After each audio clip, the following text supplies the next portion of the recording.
हमारी बुद्धि बालकों जैसी थी, स्थिर नहीं थी। हमें पता ही नहीं था, क्योंकि हमें गुरु ऐसे मिले थे। तो परमात्मा कहते हैं, मां मुंडू उस संत की जिस तन संशय ना जावे।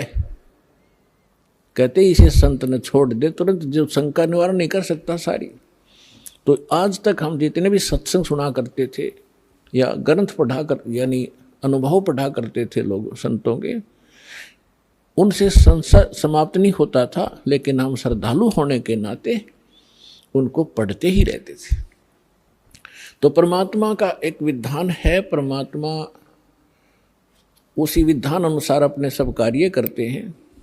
परमेश्वर सतलोक में रहते हैं, जिसको गीता जी में शाश्वत स्थान कहा है, सनातन परमधाम कहते हैं। और वहाँ परमात्मा मनुष्य दृश्य है, एक सिंहासन पर विराजमान है।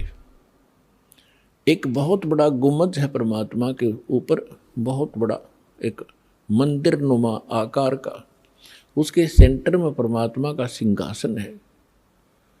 उसके ऊपर मुकुट धारण करके परमात्मा बैठे हैं। सिर पर छत्र है दाता का, श्वेत छित्र है। और फिर यहाँ जब आते हैं अपने, वहाँ परमात्मा के रूप एक रोमकूप में करोड़ सूर्य मिला दे, करोड़ चंद्रमा, इनकी रोशनी भी फीकी पड़े, इतना नूर है दाता का। यहाँ आते हैं तो शोभा को कम कर लेते हैं, हल्का तेज पुंज का शरीर बना लेते हैं, सरल करके आते हैं।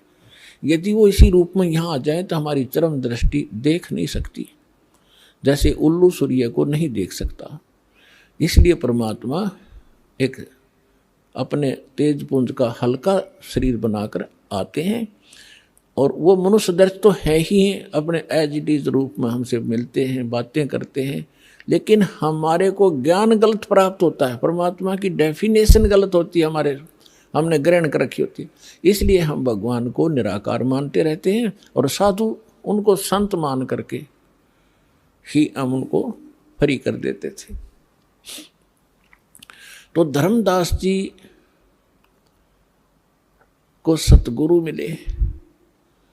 पहले वो भी ऐसे भ्रमित थे, लोकवेद के आधार से साधना कर रहे थे। परमेश्वर कबीर साहब जी कहते हैं, जब आपको ये अध्यात्म ज्ञान होगा तो आप क्या कहोगे, पीछे लग गया जाऊं था मैं लोकवेद के साथ, रस्ते में सतगुरु मिले दीपक दे दिया हाथ। लोकवेद होता है दंत कथा, अक्षेत्रीय ज्ञान, जिस क्षेत्र में जैसी परंपराएं,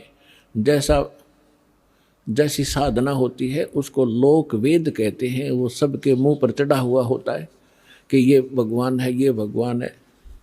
चाहे को किसी भी देव को पूज रहा है या कोई मजार पूज रहा है या किसी की यादगार पूज रहा है, उन्हीं को सत्य मान रहे हैं। तो परमात्मा कहते हैं कि हम पहले हमारे लिए कह रहे हैं, वो तो मालिक थे। जैसे दास पहले भगवान विष्णु जी का पुजारी था और साथ में शंकर जी को भी पैरेलल आदर दिया करते थे। हनुमान जी का विशेष पुजारी था और भी अपना जो परंपरागत देवता बाबा श्याम जी या नारी पूजा थी। तो ये साधना हम कर रहे थे। तो ये लोक वेद के आधार से हम साधना कर रहे थे, ये यथार्थ भक्ति मार्ग और ज्ञान नहीं था। और जब ये मार्ग मिला परम पूज्य परमेश्वर के परमात्मा श्रेष्ठ आत्मा पुण्य आत्मा स्वामी रामदेवानंद जी दास को मिले, उन्होंने दास को एक दीपक दे दिया तत्व ज्ञान रूपी कि अब आप अंधेरे में भटक रहे हो, आपके पास कोई मार्ग नहीं है जिसकी रोशनी में आप ठीक चल सके। तो उस तत्व ज्ञान रूपी दीपक के रोशनी में दास फिर सीधा चला, तो आज सफलता मिली। तो परमात्मा कहते हैं, पीछे लग गया जाऊं था मैं लोक वेद के साथ, रस्ते में सतगुरु मिले। और यो तत्व ज्ञान रूपी दीपक टॉर्च दे दी, लालटेन दे दी, किसकी रोशनी में चल, गड्ढों में मत गिर। तो यहाँ परमात्मा कहते हैं कि धर्मदास जी को परमात्मा मथुरा में मिले, वहाँ उनको टॉर्च दे दी, दीपक दे दिया, उसके बाद उनकी दिशा बदल गई। तो इसी प्रकार कल आपको सत्संग में सुनाया गया था कि धर्मदास जी को परमात्मा मिले, लेकिन हमारे अंदर इतना खचड़ा भर गया है ये अज्ञान का, ये जल्दी से समाप्त नहीं होता। दीक्षा भी